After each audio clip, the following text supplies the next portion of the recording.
I go, if I got to do that to be with you guys, I can't be with you guys. And they were like, okay. They bought that. They did.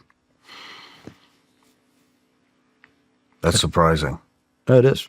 I think they'd like the fact that we had a business. And I think some of the guys looked at as if you have a legit business, like Mel had, Mel worked for companies, where he was no show, but he got a paycheck and he got insurance. And it was just companies that I think in, his ability to use those proceeds, drug proceeds, and then pay that company for his health care and stuff like that.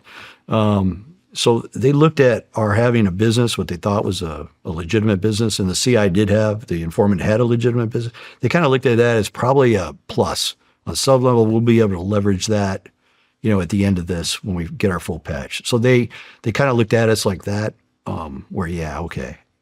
And then there were times in bars where somebody would mouth off or something, and then they're like, hey, man, step to that guy and tell him what time of day it is. But right on, bro. So I go step to the guy and I would tell him basically, brother, I said, man, you don't want how this is going to go. I go, it's not me. I go, it's them. And you know it. And he'd be like, most of the time those guys would just say, okay.